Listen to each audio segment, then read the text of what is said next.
The proscribed Igbo separatist group, the Indigenous People of Biafra (IPOB), has once again disassociated itself from the Biafra government in exile (BRGIE), which is led by Simon Ekpa, based in Finland. IPOB has stated that efforts to associate the group with the BRGIE are the actions of mischief makers who do not represent the interests of the movement. Good morning, good afternoon, and good evening to all esteemed individuals. We are pleased to present another update.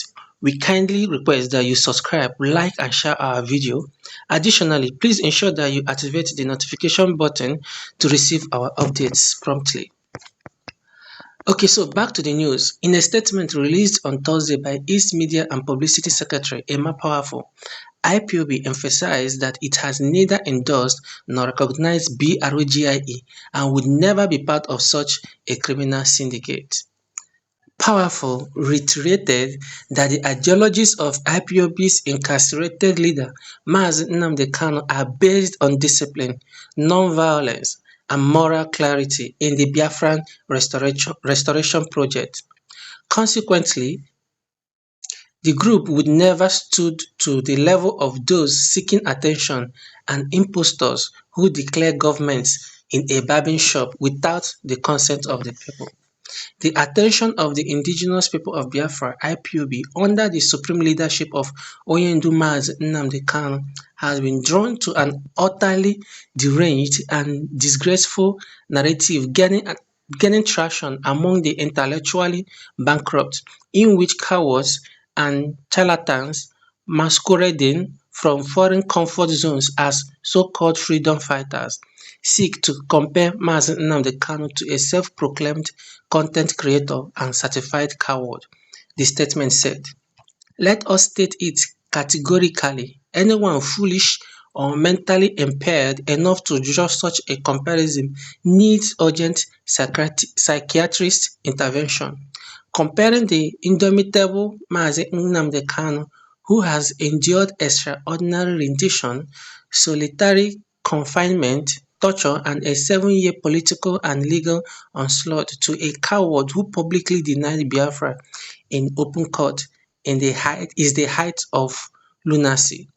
Let the records reflect that Mazi Nnamdi Kanu publicly forbade the following acts, all of which were later carried out by the cowardly fraudster now desperately seeking attention. No Biafran should form a government in exile. No Biafran should form an army or armed group. No Biafran currency should be printed or sold. No Biafran identity card should be created. No Biafran passport should be printed or circulated. Yet this Helsinki-based attention seeker lacking discipline or ideological clarity violated every single one of these directives while claiming to fight for Biafra. Biafra is not a fantasy. It is not a YouTube show. It is not a plaything for criminals and cowards who find joy in extorting their own people. How can any sane person declare a government in a barbing salon in Helsinki without the consent of the people? Is this how revolutions are led? Is this what Biafran republicanism has been reduced to? Let it be known to all that IPOB has nothing to do with the so-called Biafra government in exile. We are not part of that criminal syndicate. We do not endorse or recognize it. We do not buy, exhort, or run rackets in the name of Biafra. The Kenya High Court has already declared his abduction constitutional, and despite all the torture and manipulation, Mazi Nnamdi Kanu remains unbroken because he is fighting a just cause.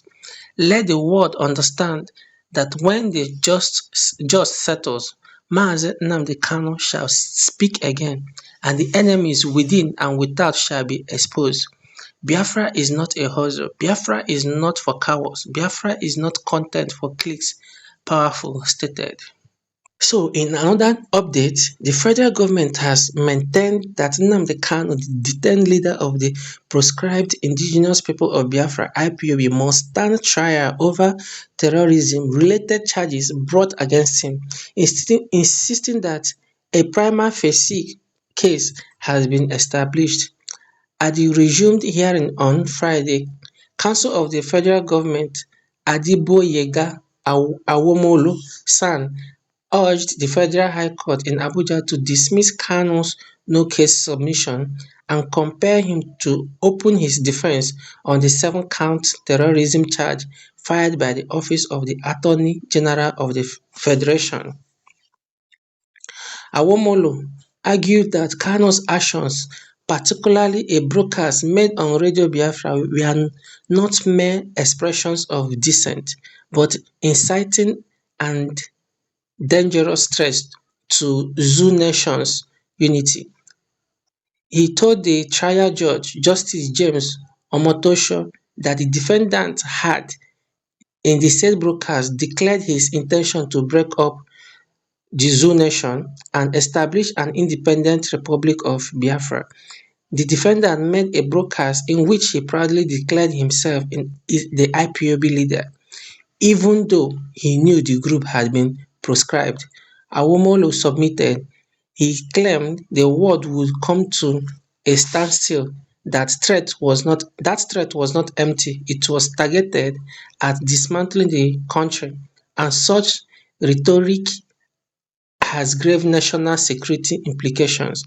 Awomolo further alleged that Kanu incited violence against law enforcement agencies, specifically directing his followers to attack and kpai police officers and their families. He claimed that more than 170 security personnel were kpied in aftermath of the broadcast, which he described as a direct consequence of Kanu's inflammatory messages. He emphasized that the Zoo Nation law prohibits statements capable of causing fear and insecurity among citizens, noting that Kanu's broadcast aimed to instill widespread panic. However, Kanu's lead counsel, Chief Kanu Agabi-San, dismissed the government's claims as unsubstantiated. He argued that throughout the proceedings, no witness had testified to being incited by Kanu's statements. Gabi stated that the 5 witnesses presented by the Department of State Services (DSS) merely testified to having taken statements from the defendant, without providing any evidence of actual violence attributed to Kanu's words. The prosecution has not submitted a single investigative report linking Kanu's broadcast to the alleged acts of terrorism. Gabi informed the court, despite amending the charges 8 times, they have failed to demonstrate that any individual was incited to violence by my client. He further asserted that Kanu's remarks regarding self-defense were not criminal in nature and were similar to calls made by respected figures including retired General T.Y. Danjuma. According to Gabi, such statements are within the constitutional rights of citizens to self-defense. Gabi also expressed concerns about the defendant's extended solitary confinement, arguing that it contravenes international human rights standards which prohibits solitary detention beyond 15 days. He maintained that the prosecution had failed to substantiate the essential elements of the terrorism charges and urged the court to discharge and acquit his client on the grounds that no prima facie case had been established. Following the arguments presented by both parties, Justice Omotosho adjourned the matter to October 10 for a ruling on the no-case submission. Kanu, who was rearrested in 2021 after absconding bail in 2017, has been at the center of a prolonged legal and political conflict regarding the agitation for Biafra. His continued detention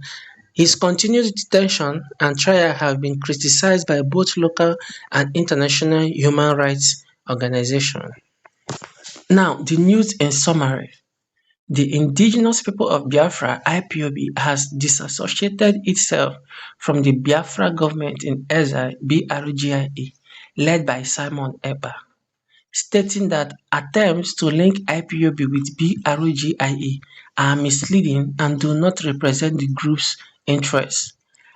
IPOB's Media and Publicity Secretary Emma Powerful emphasized that IPOB does not endorse or recognize BRGIE, describing it as a criminal syndicate, and reaffirmed IPOB's commitment to non-violence and moral clarity under the leadership of Mazi Nnamdi Kanu. IPOB criticized comparisons between its leaders Mazi Nnamdi Kanu and Simon Ekpa, labelling such comparison as misguided and highlighting Kanu's resilience despite facing extraordinary rendition and solitary confinement. IPOB reiterated Kanu's directives against forming a government in exile, creating armed groups, and printing Biafran currency or identity documents, accusing EPA of violating these directives. The federal government insists that Nnamdi Kanu must stand trial on terrorism-related charges, arguing that his broadcasts incited violence and posed threats to the Zoo nation's unity. Kanu's counsel, Chief Kanu Agabi, refuted the government's claims, stating that no evidence links Kanu's broadcasts to acts of terrorism, and criticized the prolonged solitary confinement of Kanu as a violation of human rights. Justice James Omotosho adjourned the case to October 10 for a ruling on the no-case submission, amidst ongoing legal and political conflict surrounding Kanu's detention and the Biafran agitation. We sincerely appreciate your presence during today's update. We shall return shortly. Kindly remember to subscribe, like, and share this video.